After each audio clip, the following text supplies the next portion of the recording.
Well, hello everybody and welcome. We are in video 3 of our look at From Debtor to Better, which is my book, again, From Debtor to Better, The Details of Debt and How to Get Out. If that you are just tuning in for the first time, you do not need this book to follow along with us. I'm talking through it chapter by chapter, adding a little thing here and there, and hopefully giving us something to have as some good discussion points. But we are looking through my book, From Debtor to Better, The Details of Debt and How to Get Out, and we are going to have to do one more video on the general idea of mindset and attitude and putting ourselves in the right mental place to be able to deal with debt, because we will get into the nuts and bolts, I promise. We are going to talk about how to actually take action. But up to this point, we've spent some time on mindset, we've spent some time on understanding and defining what debt is, and today we are going to spend some time on the significance, understanding the real significance of what it means to have debt. So if you've not watched video 1 or 2, those are available for you. They're not hard to find, or you can just comment on whatever place you're watching this and I'll help you find it. But what I want to do is remind us from our homework from last session was really to look at Proverbs 22:7. Now, this is not going to be a whole bunch of class about scripture, but it's a really good example of what I was doing last video, of trying to explain to you what it means to be in debt.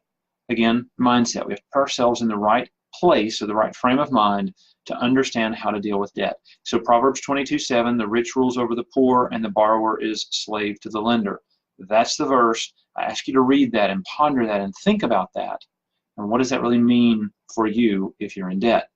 The second thing I ask you to do is to really think back into this, just like the dumbest, most stupid thing you'd ever done with money. Really consider that, and what was the impact? What did it do? What was the example? What happened? What did you learn? All those kinds of things, because I want you to take that as you move forward into today's lesson, especially as we are going to look a little bit more into your past and consider the impact that debt has had and will have on you. Okay, so with that review in place, let's talk today about the significance and the real impact of debt. I want you to do an exercise with me. Now, I'm going to go ahead and tell you your homework is going to be to spend some more time on this, because we'll do the basics right here and now.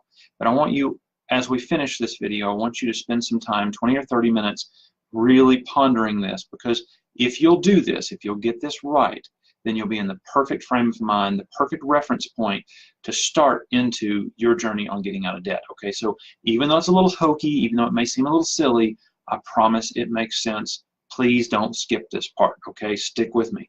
So here's what I want you to do. I want everybody to think back 10 years. Okay, we just began 2019 as I'm recording this, so that means to go back to the beginning of 2009. I want you to think about what has happened to you since 2009. Now, not just what all has happened to you, because you're like, man, lots of stuff has happened since then. I want you to be more specific than that. I want you to think about the top 3 life events that have occurred for you since the beginning of 2009, okay? Just 3. Just the top 3. And I thought about this for a few minutes before I began today, and I said, okay, I have 3. If somebody said, Barry, what are your top 3? Well, I've got 4 kids, and they're all under age 9, so that's pretty simple enough. All right, it could be the 3 of my 4 kids, but no, I combine those all into 1. So 4 separate births, 4 kids.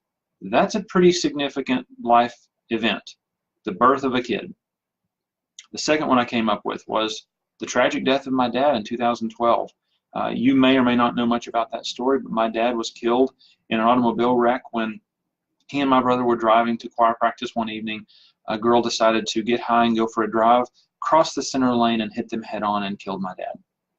I mean, that's not a real pleasant experience, but that definitely tops one of my top 3 of the things that have happened as significant life events since the beginning of 2009.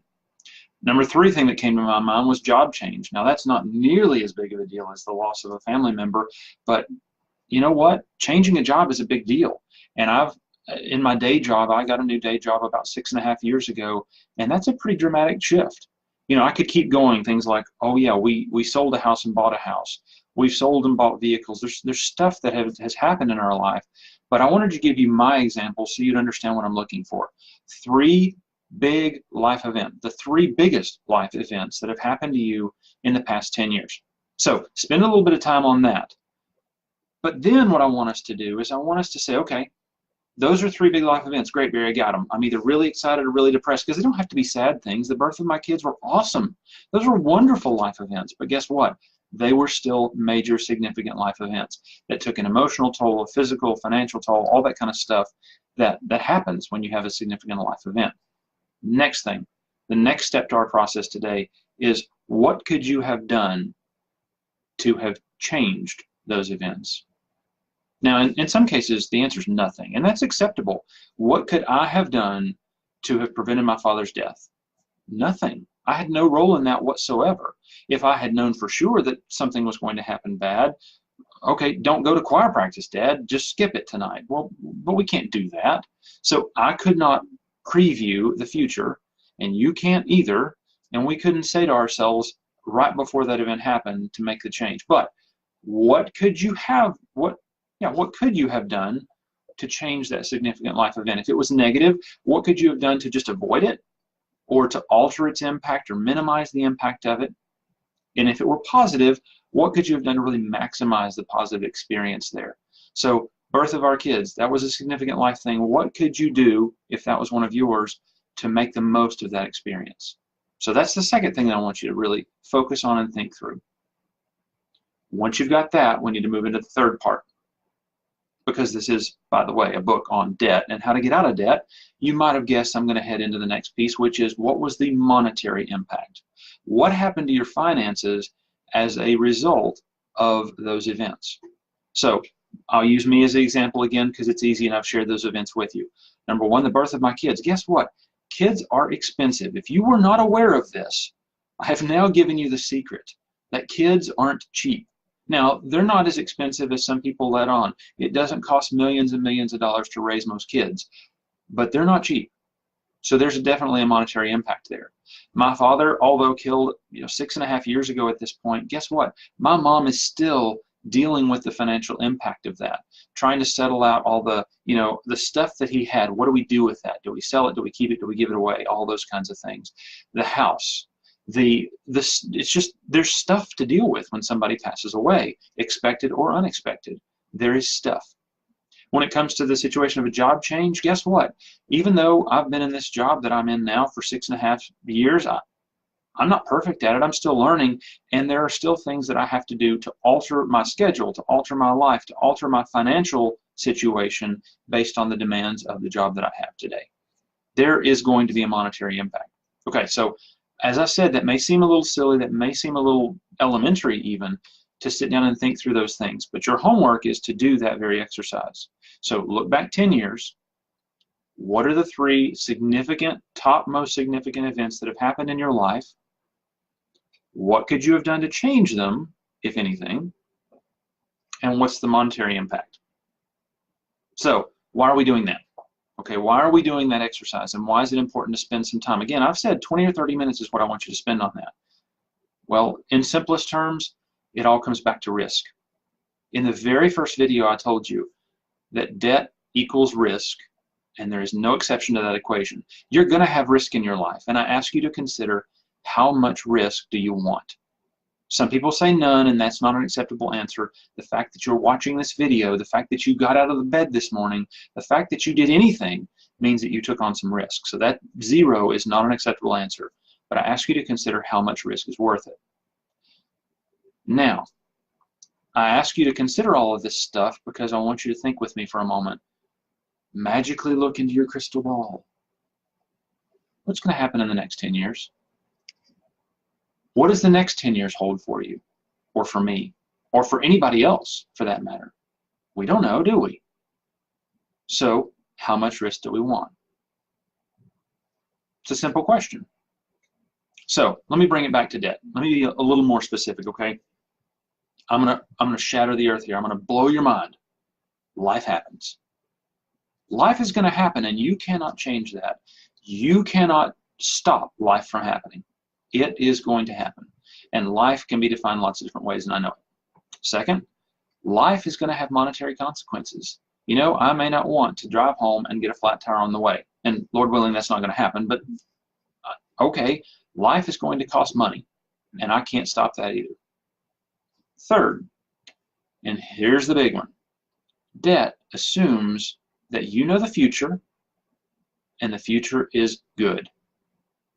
When you take on debt, you are saying, signing on that dotted line or whatever, and saying, you know what, I don't have the money today, but tomorrow's going to be good, and I've got the money to cover it. Now, I talked a little bit about that in previous videos, but I want you to really understand that from the perspective of I've looked back 10 years and seen what life's thrown at me, and guess what? The next 10 are going to throw things at me too. Debt assumes that you know the future and it's going to be good. I've paused because I want you to really think about that. How much risk do you want? How much debt do you want? Now, obviously, if you're watching this video, I expect the answer is, I want to get out of debt. I want to be done with this stupid junk. I don't want it. Well, good. That's the goal here. That is the idea. So, here's your homework. As I said, first, I want you to look back 10 years, consider the significance of all that has happened, the big top 3 life events. What could you have done to change them, whether they were negative or positive? What was the monetary impact? And then I want you to think about that, understanding that the next 10 years is going to throw life at you. Second thing, everybody says, yeah, I want to be out of debt. Just like they say, well, sure, I want to be rich, or sure, I want to have a nice house or nice cars or whatever. Everybody says they want that, but want is one of those really bad words. It's this pathetic word that really doesn't mean anything. Wanting is not going to get you there. You have to accomplish something. We'll talk more about that as well, because after today's session, we are going to dive in and we are going to start taking action. Okay, for those of you who have been like, I don't want this philosophical stuff, I want the real rubber meets the road, let's take action. Well, that's the next thing. Okay, we're getting there, and then we're going to hit it hard. Okay, so trust me, that's coming. But your second homework is this: consider your why. What's your motivation? Why do you want to get out of debt? Why do you want to get out of debt? Why do you not just want to keep paying the payments you're paying now? Why do you not want to have the mortgage? Why don't you want the car payment? Why don't you want the credit cards? Why do you want to be debt-free? Because if you'll figure out the why, and lots of smart people have said it before, I'm not one of them that's saying, oh, this is original, but if you'll figure out the why, the what usually becomes a lot more clear. Or you're willing to fight hard enough to make the what a lot more clear. So today is action driven, but it's action driven in your mind. It is action driven to try to get you to think what life is going to throw at you based on what it already has, the monetary impact of that, and then why the heck that you care enough to get out of debt. Because if you don't, then you're wasting your time and mine by even watching these videos. Okay, I'm going to be real blunt. Don't bother. If life's good and you don't want to change anything, stop watching now and don't watch another one. Don't waste your time or mine. However, if the why of getting out of debt matters, then the what is what is going to become clear. I'm going to help you with the what. I'm going to help you with the tools. I cannot do your why. I can't answer that for you. So that about wraps us up for today. I hope this has been useful and helpful, and it really makes you think. That's the goal of what we're doing today. So have an awesome day. We'll talk again soon, where we're going to start diving into really how to make it happen. So take care. Talk to you soon.